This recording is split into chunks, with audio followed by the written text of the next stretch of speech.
Hi again, everyone. This is Mike from the Dick and Mike Show, and Dick's sitting here with me, and tonight we should have an exciting show.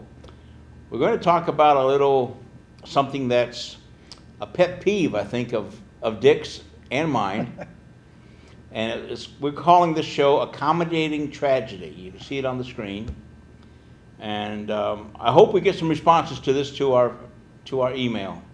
But Dick, I would like you to start out on why this is such an important topic to you, please. Well, you know, again, a very brief background in law enforcement, but all of us as adults have seen tragedies, and my thoughts about this were refreshed last night watching a news story, something very local, both regionally and at the state. It was a follow-up story on a woman who had lost her son, an outstanding young man from Watervliet High School, who had overdosed on prescription drugs, gotten them, partied with them or something went wrong. And the essence of the story the other night was about a bill that I believe Al Pachoka, the regional representative down there, had put forth, and the idea was it was a sort of a Good Samaritan law, granting some immunity from young people who might be in a setting like that and identify an overdose victim, and nobody wants to get involved. Everybody's scared about what will happen, so they're going to grant them some legal immunity from this. Well, this was something that had come up, you know, years before and at different times in my life, and certainly I've seen examples of it in police work. And I thought it might be interesting because you're involved in the part of this theater, if you will, or this story that's different from what I would prefer. And it's sort of after the fact, after the damage has been done. And I don't mean to be insensitive by far in the least to this woman and her situation. And I want to make that clear. I've seen a lot of this. I remember a case where we were transporting a prisoner from Detroit, one of the Detroit precincts, back up to our area north of Detroit. And he hadn't eaten, so we stopped at a McDonald's. And while we were there, the manager of the McDonald's came aside. We were in full uniform, so we knew we were. And said, you know, there was a young man in here a little bit ago who was acting really strange. And I watched him go out of here, and he walked across the parking lot. There was a dance going on at a building nearby. And he said, if you look, you can see him laying on that hood, and he isn't moving. So we said thanks. We put our prisoner in the car with his Big Mac, and we swooped around to the other parking lot. And I started to look at this young man, and I waved my flashlight over him, and I noticed when I went by his face, his eyes were open, but he didn't blink and his pupils didn't move. Very, very bad sign. The respiration was low, and he was laying on the hood of the car. So I called in, and we were, I think, moments away from a terminal case. Well, we took the young man, and I handcuffed him just in case he came awake and was violent. We put him in the car, and we called ahead to St. Joe Hospital in Mount Clemens. We raced over there, and we were told it was pretty close. They immediately started giving him drugs. They put some things in his stomach to pump it. They put some things in his stomach to make him vomit. So it was a pretty close scenario. We had to call the parents, obviously. And I waited, and it was a very busy Saturday night. There were some traffic accidents and things. So I sat with this young man with a stainless steel bowl while he started to regurgitate when he started to come around. So I spent some time with him in an unpleasant situation. I was reprimanded later on for transporting a medical situation in a patrol car. Not policy, not a good idea. But immediately after, the sergeant who sort of gave me my official reprimand followed up with, nice job. I'm not sure I wouldn't have done the same thing. I've seen drug overdoses, you know, young man from our local community years ago who was what they called huffing, putting a paper bag over his head, excuse me, a plastic bag. And, well, what he was using was PAM. He was after the aerosol ingredient. Well, of course, the PAM eventually coated his lungs just like butter, and he suffocated. So I'm not insensitive to this at all, but there's a different issue involved here. And I saw it a little bit exemplified, I think, in this particular case. Years ago, we were watching television at my house, and there was a news story about a very violent part of, I think, Oakland County or whatever.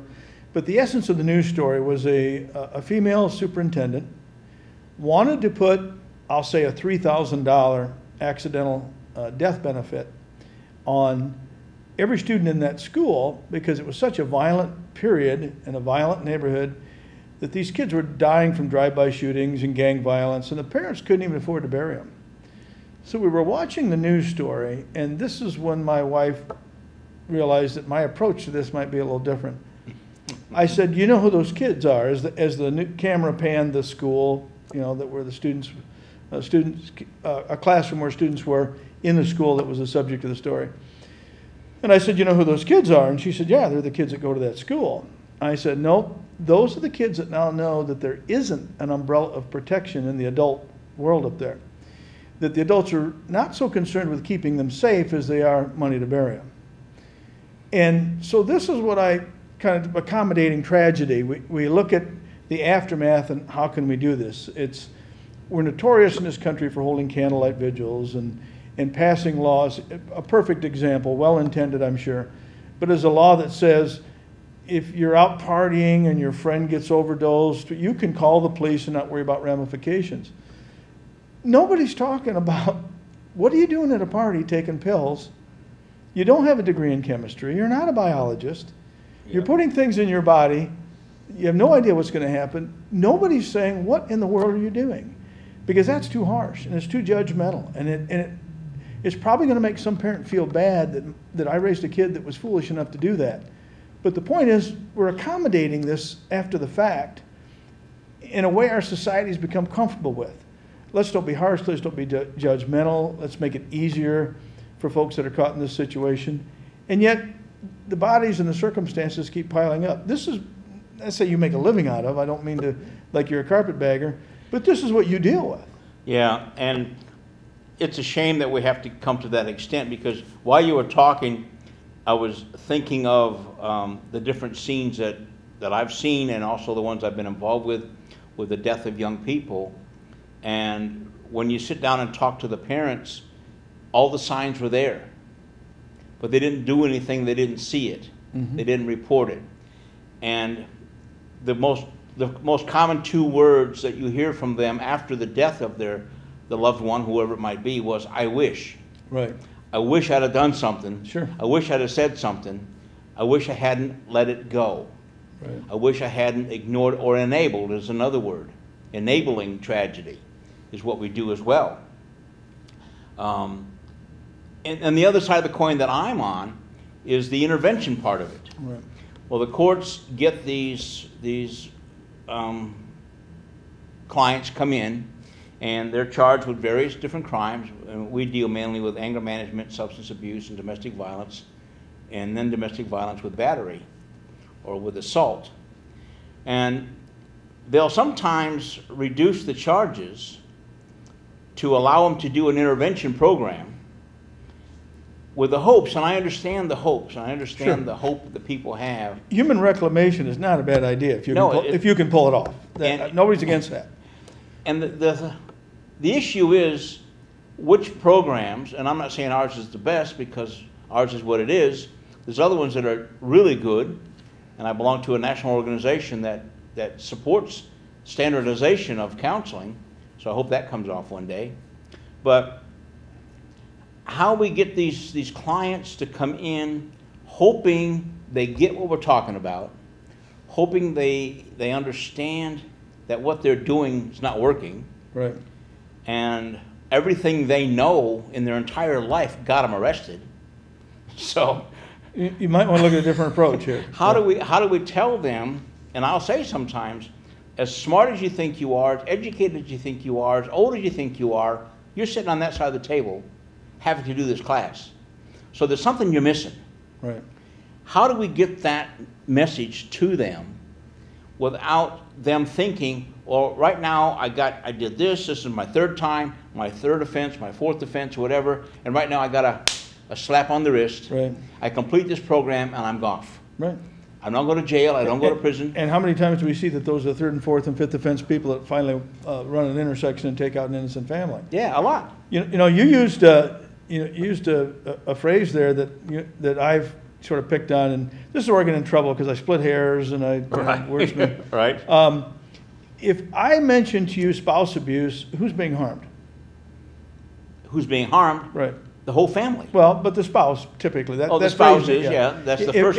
If I said animal abuse, an animal's getting hurt. Right. If I said senior abuse. The senior's getting hurt, Okay. yeah. If I abuse myself with drugs, we call it drug abuse. Yep. So again, we're accommodating, because if I say, you know, you're really screwing up abusing yourself with drugs and booze and stuff, that's harsh. It's not. We even have, we incorporate in our language, in our lexicon, students against driving drunk. Well, students typically, we're talking about young people that are at risk, they're 21 and under. Right? Driving drunk, how about not being drunk? How about not, you know, taking pills and drugs? We accommodate this. It's an assumption that this is going to happen. And it's not true, because there's a lot of very fine young people that go through and don't get in these situations. I'm shocked to hear the stories about the revival of heroin. Oh, it's coming. All right? Yep. Berrien County Sheriff's Office, or maybe it's Benton Township, it might be Berrien County, forgive me if I'm wrong, but the news was that they are now going to start carrying a certain anecdotal drug in there, because assuming the drug overdoses. Yep. So we're accommodating this. So what we're saying is that there's a reasonable likelihood of a large number, a reasonable number, that merits attention, merits a change in the behavior, the training, and the procedures of policemen. But nobody's saying, wait a minute, if we've got that big a problem, we need to stop and go back. You know, my kids go out to a party, and I saw this out west. It was a big issue with my cousin, who's very active in youth programs and youth rehabilitation. And he talked about these parties where kids go and they bring stuff from home and throw them in a bowl. Yeah. And then they'll, you know. Mike, you know that people can, certain physiologies, every physiology is different. If we could scan somebody for every piece of DNA, enzyme, no two alike. Nope. But we know that there are people that can eat shellfish and drop dead. Yep. How did we get to where we're ignoring the fact that high school kids are taking prescription drugs and popping them and thinking that's fun? Well, and the result, our approach to is accommodate this potential tragedy by training people what to do if it happens. And the part there's a couple things there that hit me while you were talking, was one is everything we do is post-event. Mm-hmm. Everything is let's fix it, let's fix it. There's no pre-event. Mm-hmm. There's no pre-education. They talk about drug education and stuff, but it's very little and very limited. There are people that want to legalize marijuana and tax it and reserve money for rehabilitation as if that's secure. In other words, I asked a guy, excuse me, interrupting, but I asked a fella, you're telling me that you'd be okay with your son being hooked on some type of drug as long as there was public funding for rehab? Skip the fact that he's ruined his life possibly, lost a relationship, his job. And he just stared at me. Like, hadn't thought about that. Yeah, they don't have answers. When you get that personal with them, and we talked about micro and macro today, right? And you have to micromanage or micro-educate the family, the individual, but then you also have to macro it community-wise. Right. And it's hard to do both, because some people say, well, I don't want my children learning that, or I don't want that to be taught in the school. I don't want this to happen. So these adults are, again, accommodating their children, enabling their children. Don't want to harm the little darlings. Don't want to scare them. Don't want to do it. Just let them learn. Yeah. And they die. Yeah. That's what then they come back and they say, what can we do to help change it? Right. Well, that's good, but it should have been done before. Right. That's why we're pushing really hard in a lot of our programs to get first offenders in our program that they're pretty extreme. Some of them are 12 months long, that are set aside for third offenders or second offenders with aggravation, or third offenders in any case for first offenders. Because maybe if it's the first time you get hit with that and you have to do 12 months program, and you get to live at home, you get to work every day, just come to the program, your life doesn't change too much, except now you got to pay money and turn up on time every week or you get violated, and then you go to prison. Right. Maybe the little fear might have them learn something. It's a great motivator. But like you and I talked on the way up here, the only two things the court knows that they've got power over you to have you motivate yourself to change, because they can't change you. They can control you, they can't change you. They can lock you up, throw away the key, control your environment, but they can't change you. Is they take away your freedom and they take away your money. Those seem to be, I mean, the freedom is important to all of us. We want that. Very hard to live without money. Right. But those seem to be the only two things the court has the power to influence people to want to change. And nobody ever puts it to them that way. Nobody ever talks to the clients that way, or to the school kids, or to a school class. If you want to lose your freedom and lose your money, here's a way to do it. Also, we have clients that are on SSI, or they're on disability, government disability, and that kind of stuff, up to a point. They don't realize that when they go get convicted of a crime and go to jail, SSI stops. They don't get paid anymore. And they won't get paid another cent until they get out. And they don't get back pay. So all the parents and friends of theirs, or loved ones, or whatever, girlfriends, wives, that are being supported by your SSI check because you have a legitimate claim for SSI, which is fine, that's going to stop. They're going to have a huge impact on reducive income. And you talk about this outer circle of people affected. Oh yeah, it's huge.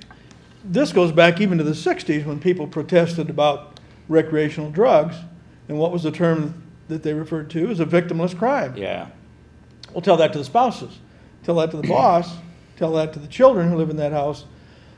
We as a society have just gotten very reluctant to tell people this is bad and you shouldn't do it. I wonder what young people think when they think about the adults run the world. They're the ones that kind of say what's okay on television, what's okay in the movies, that type of thing. When they look at all the glamorous beer commercials, for instance, around television, there's nothing negative. Everything is fine, everything's important, which is the essence of advertising. You attach positive images to your product. McDonald's sells a good time, and the advantages of quality fast food, and they hope you pick them instead of Burger King or someone. Right. So when you're advertising alcoholic beverages, for instance, you're really saying, getting loaded is a good thing to do, and getting high. Well, if kids can't walk in and do that, they go to the medicine cabinet. Yep.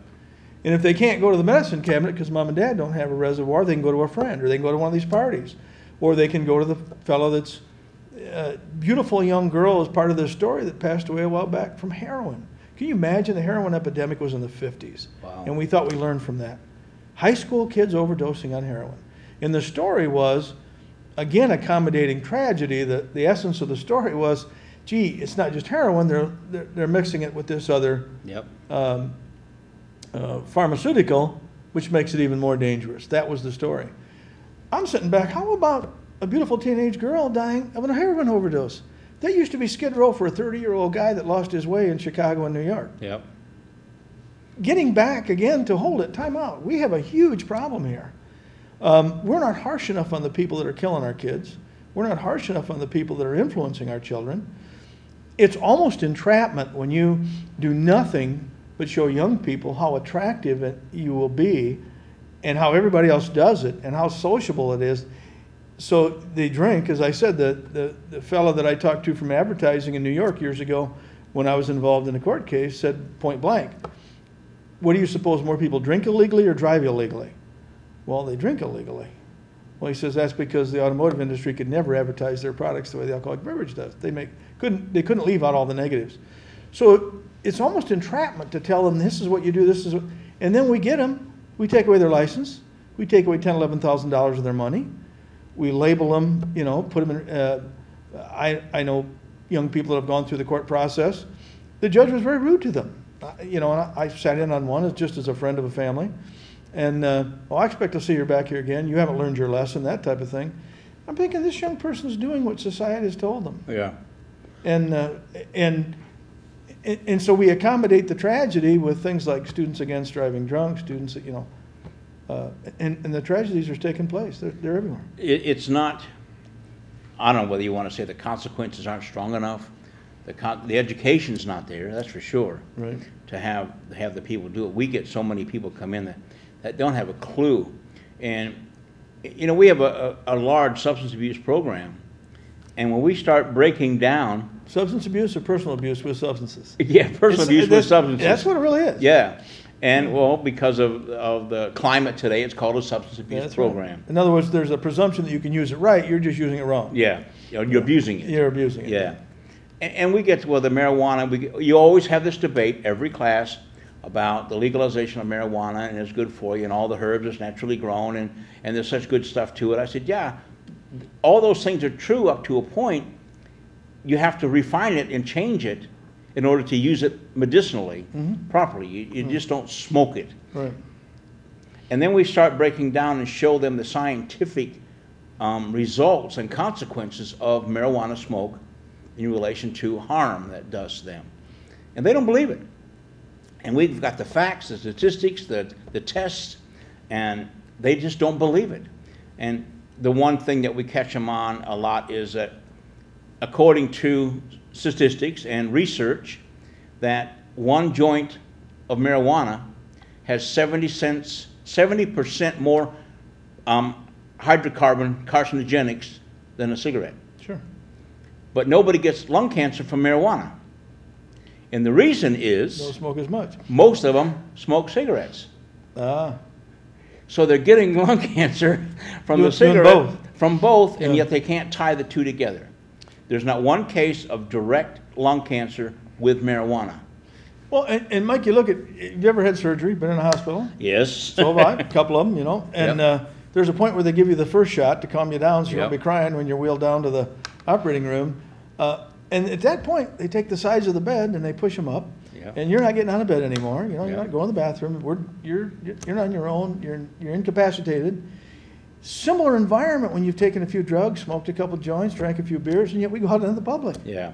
And that's acceptable. And that's a lot of the hard stuff that we have to talk about and the kids have to talk about is, and we do it in classes in school sometimes, is what is missing from your life that you have to have an artificial substance to have a good time? What's missing? What's wrong with that whole situation? And they'll ask me sometimes, well, what did you used to do to have a good time and have fun? Sure.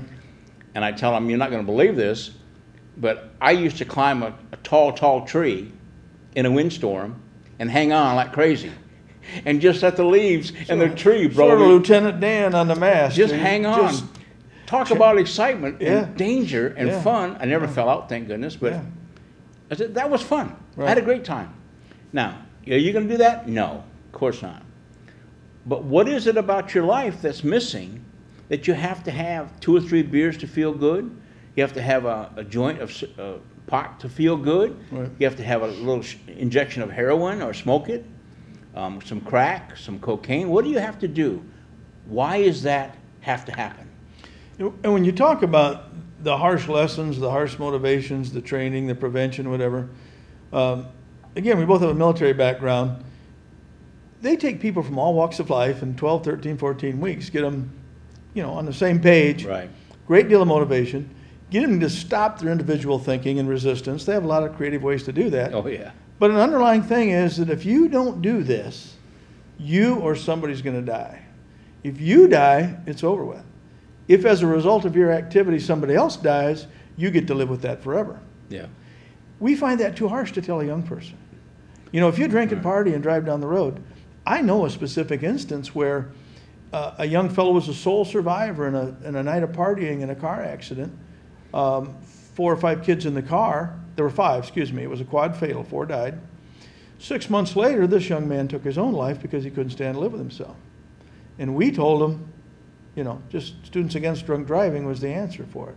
Instead of, you don't need to be doing this at all. Yeah. It's, you know, we deal with it every day, especially in the company I work with. And it's frightening that there's absolutely no comprehension about long-term consequences for their actions and who they affect and who they hurt by doing this. And when a child dies, or a father dies, or a mother dies for something that they're doing, the ramifications, it's like a tidal wave. It covers the whole community in some cases, and the family is destroyed, and where do we stop this? Where do we educate them? And one of the things that we mentioned, and we talked about on the way, and you just mentioned it too, was that holding a lot more people accountable for the actions of everybody. Mm-hmm. And you know, we talked about when I was in boot camp, because I was a little bit of an issue. They had to deal with me. You were a project. I was a little project by somebody. When I started doing something wrong, the whole company That's the way it's done. got the consequences. Yep. So if I had to do 50 push-ups for something I did wrong, the whole company had to do it. Thank you, Recruit Cyber. Well, Yeah. pretty soon the company got me alone one day and Sure. said, Mike, we had enough of you. Yeah. Stop doing what you're doing because we're paying the consequences and we don't like it anymore. Yeah. You know, what if a whole family was held accountable for dad's drunkenness or mom's drunkenness or using drugs or the son or the daughter? If the whole family had to deal with the consequences, and I'm not saying punish them, Right. maybe they all would be mandated to counseling or mandated to some kind of support network. They all had to go. Well, and Where would that go? Well, and as a country, we got about 3 minutes left, couple minutes left. But as a country, very relevant argument is the tragedies with the gun violence, Oh, yeah. and we're talking about gun laws. Yeah. Where do we get people that think it's okay to go out and shoot people up? Where did that come from? You know, we can't talk about morality. We can't talk about the value of human life in schools because that's akin to religion, and we don't want to do that, you know. So we've backed off and accommodated all the things afterwards. A classic example is talking about gun laws when there is no such thing as gun violence. Any more than there's hammer violence or baseball bat violence or knife violence, there's violence committed by people with different tools. Right. And so, again, we accommodate these things because it's easier to, boy, don't I look good. I'm really sensitive to this issue. I'm really appalled by it. I'm with you folks and we're going to do something, but I'm not going to say that was a bad person and that was a bad mistake and that was a bad culture they came from and you guys screwed up. That's too harsh. Yeah, they just won't say it. No. And as everybody else is talking about it. Sure. You know, it's like all the stuff Donald Trump's saying. Sure. You know, we're all thinking it. Yeah. Most of us are all thinking it. Right. He's saying it. Yeah. So he's got a lot of support like that. And maybe some of the other people need to wise up and be real about what they're talking about instead of trying to play this political game that costs lives. Well, and quit, you know, adults, you know, we run the world. There's no doubt about it. I mean, kids don't, you know, young people don't. Right. But quit worrying about if you're going to feel bad or that you're going to be held accountable. Think of the kids. The kids that grow up in these environments, I feel sorry for them. My heart bleeds. I've had young people come into me in school when I've mentored them a little bit or that type of thing when I worked in colleges and thank me and said, geez, you know, there's so many, you know, even the adults, the teachers that act like kids themselves. They talk about how much they partied on the weekend and that type of thing. We keep reacting to things because it's easier than just coming out and say, hold it, we're going to take this on and we're going to be harsh to people and we're going to tell people that, you know, you apparently didn't bring that young man or that young lady up right. We don't want to condemn them, we don't want to hang them, we don't want to shoot them, but the point is, wait a minute, stop here. It's not the gun they had, it's not the school they went to, it's not the friends they kept, it's not the video. Somebody put them in that environment and allowed them to do it, and we're going to find out who that is and what happened. And I'd like to, right now, while we have a few minutes left, got about a minute left. To offer anyone who has an opinion on what we're talking about. It's a powerful anyone subject. out there who feels they want to come in and sit down with us and challenge us, support us, whatever way you want to go, and talk about this. If you have a personal feeling about this that you want to have addressed and bring out to the public, please email us, come talk to the station, come and talk to us. You bet. We're good. Thank you, Mike. All right. Thanks, Dick. Yep. See you soon. Yep.